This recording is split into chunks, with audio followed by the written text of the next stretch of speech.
বলো দাদা, টোটোয় বসে করে ঘাড়ে গামছা নিয়ে কি ভাবছো? এই যে 1500 টাকা একটা মানে পয়সা দিচ্ছে ছেলেদেরকে, পয়সাটা মনে মনে ভাবছি যে কি কাজে লাগাবো। এরপর যদি বলি যে চা বিস্কুট ঘুগনি বিকার জন্য একটা 1000 টাকা বাজালে বহুত পয়সা। হ্যাঁ, তাহলে ওইটা এখন পুঁজি দিচ্ছে।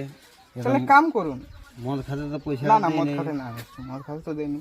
তাহলে এটা পুঁজি একটা কিছু লাগাতে হবে। যা হোক, ছাগল দুটো কিনবো হলো ভাবছি, না চা বিস্কুট করে স্টেশনে যায়। তাহলে জায়গাটা মারান আর কি, স্টেশনে যায়। হ্যাঁ, অবশ্যই জায়গা তো মারিয়াতে হবে, জায়গাটা মারাতে হবে। জায়গা মারিয়াতে হবে। কোথায় যায় যায় দেখি হবে, কোনো মাসে টাকা ঢুকিয়ে যাবে। তাহলে দেখি যাই কি বিকেলবেলা যায় একটু জায়গাটা সরাসরি করব। আর ওটা চা কাটলি মেটলি কিনতে হবে। বহরমপুর যাব, বহরমপুরে যাই বাস স্ট্যান্ডে কোথাও দোকানে কিনবো। টাকা ঢুকিল আগে যায়, এটাই জানবো যে একটা পুঁজি একটা যদি দিল চা বিস্কুট বিকার জন্যে, এটা হলো করিয়ে খাতে যদি পারি ছিল আমরা। হ্যাঁ, তো ওইটাই ভাবছি যে চলো